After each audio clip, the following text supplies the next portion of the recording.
Good morning, darlings. Okay, so today is the 26th of November, and this is the work you would have been doing during today's lesson.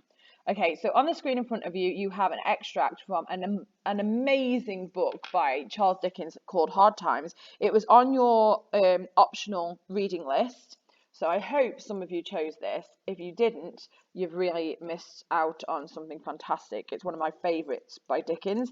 It's amazing, so good, so good. You should read it. Okay, so we're going to practice a bit of question 2 since we haven't done it for a couple of days or since whenever I last saw you. So what you're going to do is you're going to apply all the knowledge and skills that you've built during our previous lessons by completing question 1 and question 2 for the extract on hard times. So in front of you, we have the extract, and it's from line 16 to 19 of the source. And it says, how does the writer use language here to describe the speaker? You can include the writer's choice of words and phrases, so you know that means your methods, language features and techniques, and your sentence forms, so you know that means your simple, your compound complex, your complex, etc., etc. Okay, so Hard Times was written by Charles Dickens to, amongst other things, engender a debate about the values of different types of education. Through his characters' plot lines, Dickens proposed that creative learning was just as important as factual learning. And if you haven't encountered this text, why don't you add it to your to be read list? Why not? What's the harm? There's no harm. So you should add it to it. So let's have a look at the extract. And let's have a look at the questions underneath. So this is the very start of the book. Now, what I want is facts. It's one of the most famous lines Dickens ever wrote, along with Marley was dead. So this is the extract then. And you can see how chapter 1 is really tiny, and then it goes into chapter 2. So it's a good idea to make sure that when we come to do some independent work for question 3, when you come back to this and do your independent work as revision, that you notice that they are in 2 different chapters.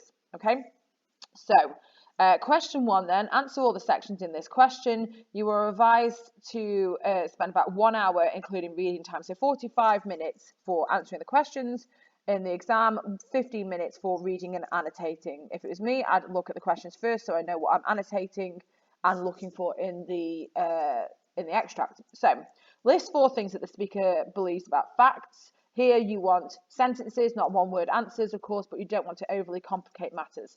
Now, this is question 2 here on the screen in front of you, which is exactly the same. I screenshotted this and put it on the flip chart. And then you have underneath, you've got question 3, which you don't need to do at all unless you really want to. And question 4, the same thing applies. If you really want to, feel free, but you don't have to. And then underneath, here we've got some the right things to say, which I expect that you would have done by now anyway. And then you've got some bullet points for things that you might be expected to talk about. Okay, so this isn't the answers per se, it's just some of the things you might be expected to talk about, and you would be expected to be able to write about these things. So before you really spend any time looking at this section, I want you to give it a go on your own, but it is there just in case. Now this is in the S drive. If you can't get to the S drive, I know some of you have an issue with it, you can email me and I will send you this PDF. Okay, so you'll need to be able to save or open a PDF either on your phone or a laptop or whatever. If you're on a laptop, it should do it, no problem. If you're on a phone, I don't think it has any issues with it unless you're using like an old phone that only does Snake. Oh, I miss Snake. Snake was ace. So yeah, okay, so that then is your work for today.